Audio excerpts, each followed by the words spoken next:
Assalamualaikum warahmatullahi wabarakatuh.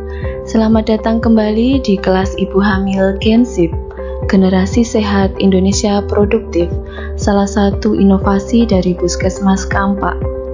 Kali ini materi kedua dengan tema aktivitas fisik dan hubungan seksual selama kehamilan. Apa bedanya antara aktivitas fisik dengan latihan fisik? Aktivitas fisik adalah gerakan dari semua tubuh yang meningkatkan pengeluaran tenaga atau energi. Contohnya, pekerjaan rumah tangga seperti menyapu, mengepel, berkebun, berhubungan suami istri, dan sebagainya. Sedangkan latihan fisik adalah suatu bentuk aktivitas fisik yang dilakukan secara terstruktur dan terencana dengan tujuan meningkatkan kebugaran jasmani. Contohnya, peregangan, senam, berjalan kaki, jogging, berenang, dan sebagainya. Apa saja manfaat latihan fisik bagi ibu hamil? Manfaat latihan fisik bagi ibu hamil antara lain mempertahankan kondisi tubuh selama hamil, memperbaiki postur tubuh, mengurangi nyeri pinggang, mencegah sembelit, membuat lebih rileks, membantu memperlancar persalinan, serta mempercepat pemulihan pasca persalinan. Beberapa prinsip latihan fisik antara lain: yang pertama, lakukan pemeriksaan kesehatan selama kehamilan untuk memastikan kondisi ibu hamil sehat. Yang kedua, latihan fisik yang dilakukan harus bersifat baik, benar, terukur, dan teratur agar tidak membahayakan kehamilan dan mencegah cedera. Yang ketiga, latihan fisik sebaiknya dilakukan minimal 3 kali dalam seminggu. Yang keempat, latihan dimulai dengan pemanasan dan peregangan, kemudian diikuti dengan latihan inti, dan diakhiri dengan pendinginan dan peregangan. Yang kelima, latihan fisik yang terukur dengan memperhatikan denyut nadi dan keluhan yang dirasakan ibu saat melakukan latihan. Kemudian yang terakhir, jangan lupa lakukan latihan fisik sesuai dengan rekomendasi dari tenaga kesehatan. Apa saja kontraindikasi latihan fisik selama masa kehamilan? Kontraindikasi latihan fisik selama masa kehamilan antara lain ketuban pecah sebelum waktunya, perdarahan, anemia berat, tekanan darah tinggi, kencing manis dengan pengobatan insulin, penyakit jantung, riwayat melahirkan kurang bulan, serta riwayat keguguran 2 kali atau lebih. Latihan fisik harus dihentikan jika terjadi perdarahan dan keluarnya cairan dari jalan lahir, bengkak di muka, tangan, dan kaki, sakit kepala, pusing, pandangan gelap, serta kelelahan, rasa berdebar-debar dan nyeri di dada, nyeri perut, berat badan menurun, janin tidak bergerak, sesak nafas. Berikut ini contoh gerakan senam hamil. Yang pertama, duduk bersila dan latihan nafas. Ambil posisi duduk bersila dengan tubuh tegak, ambil nafas dan buang secara perlahan. Gerakan ini bisa dilakukan sebagai pemanasan dan pendinginan. Kemampuan mengontrol nafas ini juga membantu mengurangi rasa sakit selama proses persalinan. Yang kedua, senam menggunakan jimbol. Jika Anda mempunyai jimbol di rumah, Anda bisa menggunakannya untuk senam hamil.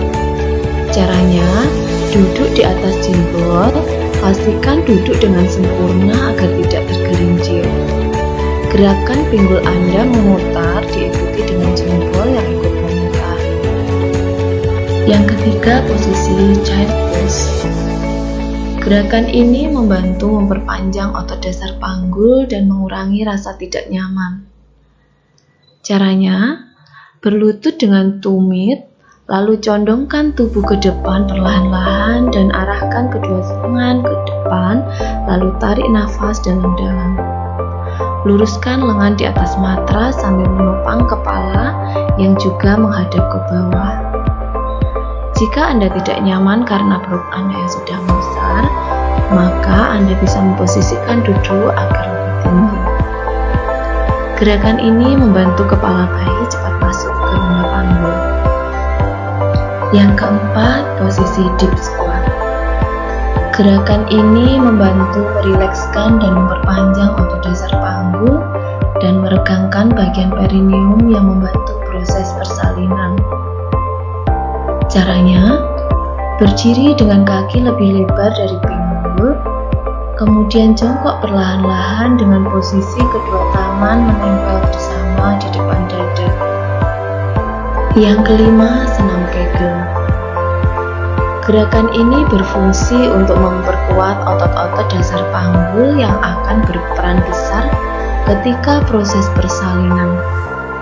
Selain itu, senam Kegel juga bisa mencegah wasir dan inkontinensia urin.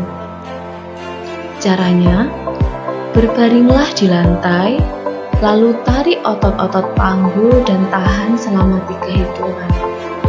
Lakukan 10-15 kali gerakan. Selain beberapa gerakan senam hamil yang telah saya sebutkan, Anda bisa memilih latihan fisik seperti berenang. Berendam di kolam renang dapat membantu meredakan mual, nyeri punggung bawah yang menjalar ke pinggul, bokong, tungkai, hingga jari kaki dan bengkak pada pergelangan kaki. Anda juga bisa melakukan jalan cepat. Berjalan teratur selama masa kehamilan dapat mengurangi resiko obesitas dan diabetes gestasional, membuat tubuh menjadi sehat, bugar, dan lebih tahan terhadap tantangan fisik selama masa kehamilan, nyeri saat persalinan, dan pasca persalinan. Menjaga kesehatan jantung ibu dan mengencangkan otot, membantu ibu hamil untuk menjalani persalinan dengan minim komplikasi, mengurangi resiko sembelit, membantu tidur lebih nyenyak, serta membantu mengurangi depresi dan perubahan mood yang biasa dialami oleh ibu hamil. Hubungan seksual selama kehamilan. Manfaat hubungan seksual selama kehamilan antara lain berbagi rasa kekhawatiran ataupun stres yang mungkin muncul selama masa kehamilan, serta mempersiapkan otot panggul untuk menghadapi proses persalinan. Yang perlu diperhatikan, yang pertama, pastikan kandungan dalam kondisi sehat. Yang kedua, sebaiknya tunda berhubungan intim saat trimester awal kehamilan. Yang ketiga, jika kehamilan beresiko, lebih baik berkonsultasi terlebih dahulu dengan tenaga kesehatan atau tenaga medis. Kehamilan adalah suatu anugerah. Anak-anak adalah suatu amanah. Semoga semua perjuanganmu membawa berkah. Masih banyak lagi loh hal-hal yang dapat dipelajari dalam masa kehamilan. Terus simak dan ikuti kelas Ibu Hamil Gensip di materi-materi selanjutnya. Terima kasih ibu-ibu hebat. Sekian materi kali ini dari kami tim Gensip Puskesmas Kampak. Wassalamualaikum warahmatullahi wabarakatuh.